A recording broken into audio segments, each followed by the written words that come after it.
Bueno, niñas y niños, nosotros dividimos, ¿cierto?, la fuerza en dos partes. Primero nos concentramos en conocer el concepto de fuerza, cuáles eran sus efectos y cómo se representa, ¿verdad? ¿Cómo representamos la fuerza? La fuerza nosotros podemos verla en mucho de lo que hacemos día a día. De repente no nos damos cuenta, pero estamos realizando una fuerza. Sí, es verdad. Bueno, les voy a pedir ahora para comenzar que piensen en un ejemplo de fuerza. Piense. ¿Cuál puede ser para usted un ejemplo en donde nosotros podamos ver que se está ejerciendo una fuerza realmente? Bueno, cuando yo digo la palabra fuerza, quizás algunos se imaginan, aunque no lo creo ya, a una persona que tiene grandes músculos y que por lo tanto es más fuerte que otra. Pero fuerza no es eso, no se equivoque. Hay algunos conceptos en ciencia que muchas veces son ocupados de mala manera. Y eso pasa con la fuerza. ¿Qué es la fuerza entonces, como dice aquí abajo? Es la interacción entre dos o más cuerpos u objetos. ¿Ya? La palabra interacción es muy importante. Vamos a ver por qué. Por ejemplo acá.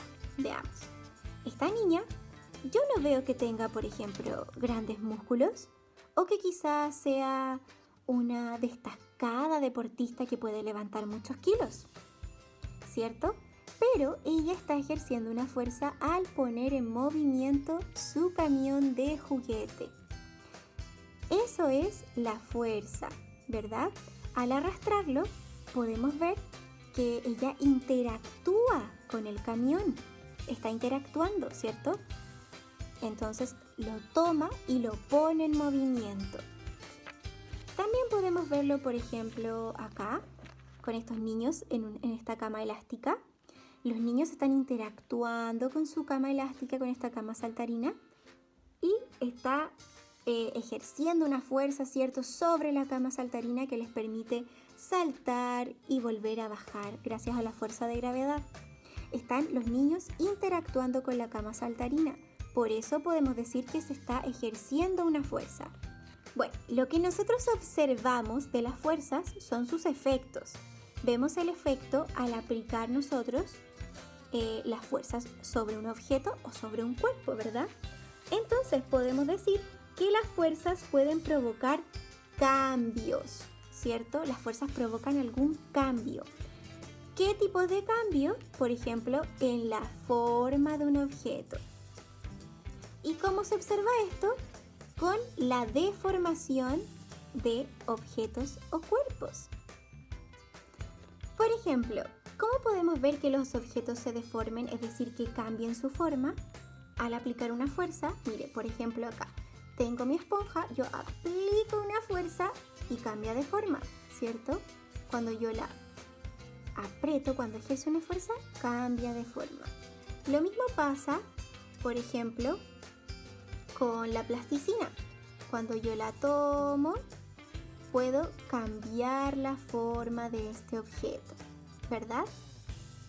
Y también tenemos cambios en la posición de los objetos que derivan en el movimiento. Son cambios en el movimiento de los objetos. ¿Y cómo podemos verificar eso? Por ejemplo acá. Miren, tengo yo esta pelotita de plasticina y si la dejo acá y aplico una fuerza, entonces cambia su movimiento, ¿cierto? Estaba acá en esta posición y llegó al final de donde yo necesitaba que llegara.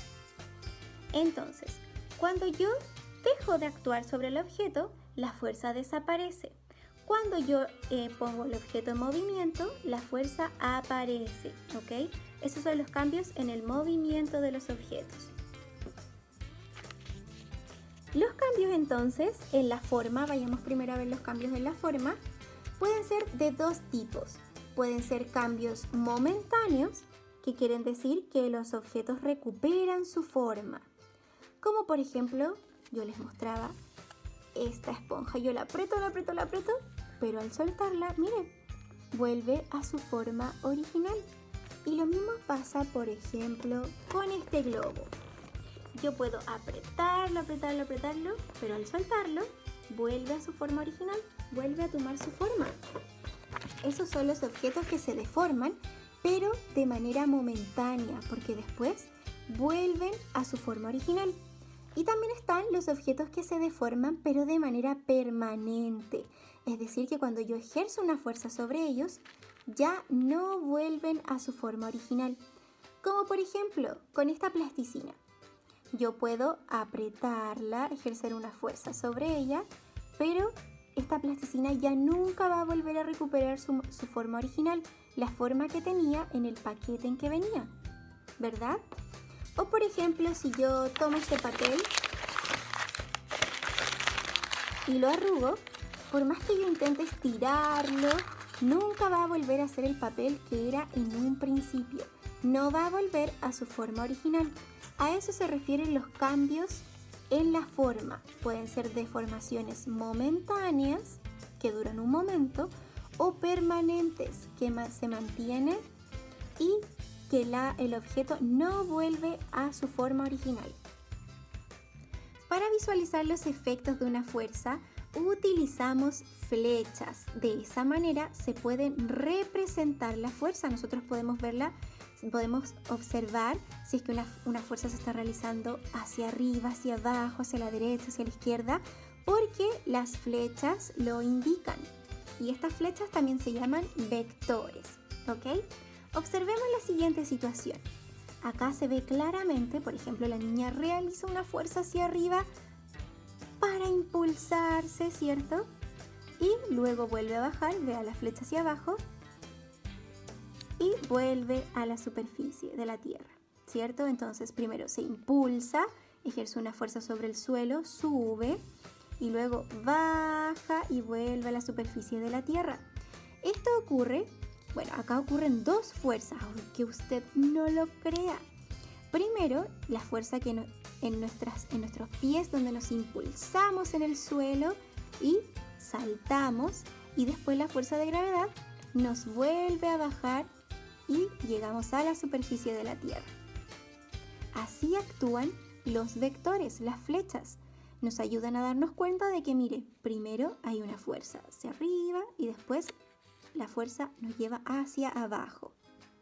La fuerza tiene tres características principales y estas son demostradas a través de un vector, de una flecha, y se representan en distintas partes. Ahora vamos a ver las partes de un vector. Todas las fuerzas, todas, presten atención, tienen sentido, magnitud y dirección. Todas las fuerzas tienen esas tres características. Tienen un sentido, una magnitud y una dirección.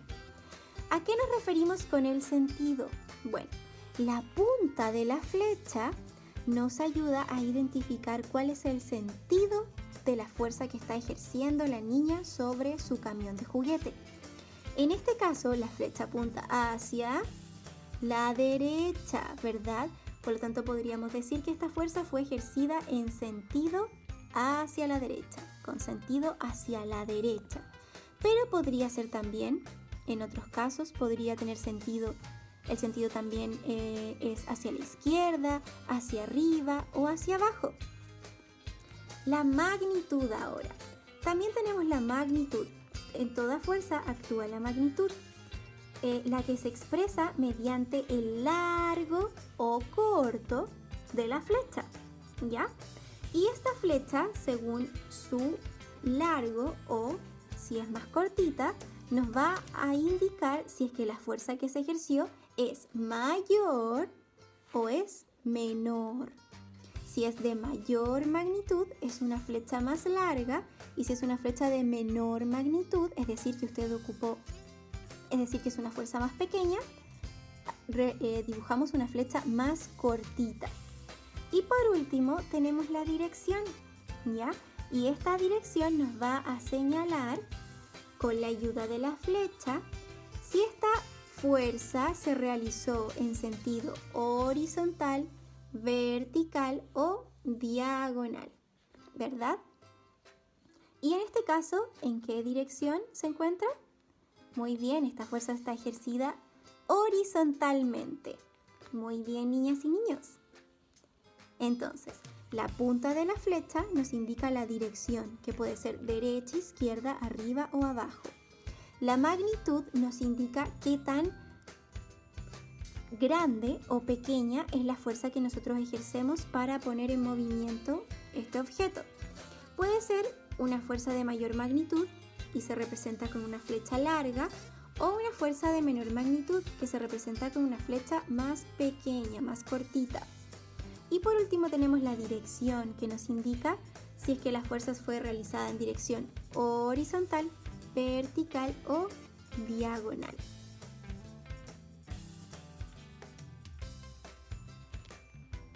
Muy bien, y ahora vamos a identificar y diferenciar las características de cada uno de los tipos de fuerza que vamos a recordar hoy. La fuerza de roce, la fuerza magnética y la fuerza de gravedad. Bueno, la fuerza se divide en fuerzas que se realizan por contacto, es decir, que la fuerza ocurre si dos o más cuerpos se tocan, como por ejemplo cuando empujas un carro de supermercado o cuando mueves un mueble. Y el tipo de fuerza que se realiza por contacto es la fuerza de roce. Es la única que se realiza por contacto. Y también están las fuerzas a distancia. ¿Ok? Y a distancia quiere decir que la fuerza ocurre sin que los cuerpos se lleguen a tocar. Como por ejemplo cuando ponemos un imán y este con su fuerza magnética atrae a cualquier material que contenga hierro. ¿Qué tipos de fuerzas se realizan a distancia? La fuerza magnética y la fuerza de gravedad. El primer tipo de fuerza es la fuerza de roce. Les hago la siguiente pregunta. ¿Por qué en la arena nos cuesta tanto correr o caminar? ¿O por qué cuando hay un piso muy liso es tan fácil resbalar o caer? Bueno, la fuerza de roce es la fuerza que se opone al movimiento. Por ejemplo, cuando nuestros pies en distintas superficies. En el caso de la arena, por ejemplo, al ser una superficie muy inestable, es muy difícil que nuestros pies se adhieran a la superficie. Y la fuerza que se opone a nuestro movimiento entonces es mayor, por eso nos cuesta tanto caminar y correr. En cambio, en las superficies lisas no hay fuerza que no nos permita avanzar rápidamente. Entonces la fuerza de roce, es decir, la fuerza que se opone a nuestro movimiento, a nuestro caminar, es mucho menor. Muy bien, yo voy a comenzar mi experimento sobre una superficie rugosa. Mire, estamos sobre una alfombra y esta superficie no es lisa. Vamos a ver cuánto va a recorrer nuestra caja cuando le apliquemos una fuerza. Y ahora vamos a aplicar una fuerza sobre ella. Y el otro papelito nos va a servir para marcar hasta dónde llegó nuestra caja después de la fuerza que ejercimos sobre ella. Muy bien, ahora estoy en otra superficie. ¿Ven? Estoy sobre piso flotante. Ustedes lo pueden hacer sobre cualquier superficie de madera, puede ser comedor o su escritorio. Y voy a repetir los mismos pasos. Primero voy a marcar dónde comienza esta caja y ahora voy a ejercer una fuerza sobre ella. Ojo que debe ser más o menos de la misma magnitud que la anterior. Y voy. Y ahora marco hasta dónde llegó mi caja. En este ejemplo nosotros pudimos notar que mientras mayor es la rugosidad de la superficie, más cuesta que el objeto avance. Y esto se debe a que mientras mayor es la rugosidad del piso, es decir, menos liso es, más se adhiere el objeto, entonces más nos cuesta moverlo por la fuerza de roce que se opone al movimiento. Y lo contrario pasa con la superficie lisa. Si ustedes se pudieron dar cuenta, hay una fuerza de roce menor. ¿Por qué? Porque el objeto avanza sin problemas. No hay una fuerza que se oponga al movimiento de esa caja. Bueno, el segundo tipo de fuerza es la fuerza magnética. Y es un tipo de fuerza, como vimos, que se realiza a distancia. Es decir, que el imán, por ejemplo, como lo vimos en el experimento, no tenía que tocar a los clips, por ejemplo, para que ocurriera la fuerza. Los griegos, en la antigüedad, se percataron de que existía una piedra muy distinta a las demás. Tenía la característica de atraer diferentes metales, como el hierro y el níquel. Esta piedra se llama magnetita. Desde ese entonces se ha estudiado y establecido que existen objetos como esta piedra que tienen la capacidad de atraer otros objetos sin tocarlos. Esto es lo que se conoce como fuerza magnética y corresponde a un tipo de fuerza que se realiza a distancia.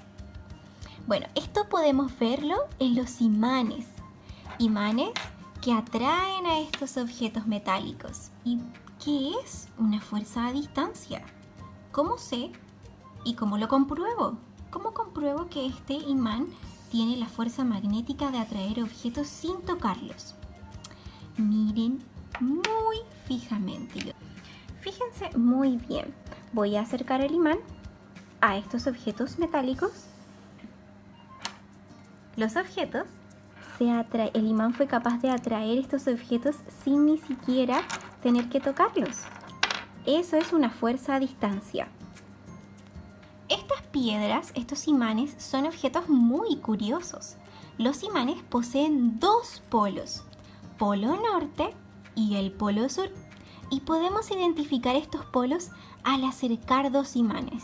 Fíjate bien, observa. Si los imanes se atraen, existe entre ellos fuerza de atracción. Y para que esto ocurra, debemos juntar polos opuestos, es decir, una parte del imán que sea el polo norte y la otra el polo sur. Fíjense, acá juntamos dos polos opuestos y lograron atraerse estos imanes de manera muy fácil. Es decir, uno de estos tiene el polo norte, es el polo norte, y el otro tiene por esta cara el polo sur. Y así es muy fácil que puedan lograr atraerse. En cambio, si damos vuelta este imán, te darás cuenta de que es muy difícil lograr juntarlos, pues existe una fuerza de repulsión entre ellos, porque unimos dos imanes con el mismo polo, es decir, el polo norte de este imán con el polo norte de este otro imán. Y por último tenemos la fuerza de gravedad, nuestra tercera fuerza. Recuerden que la fuerza de gravedad fue descubierta por el inventor Isaac Newton cuando una manzana se le cayó en la cabeza. Imagínense.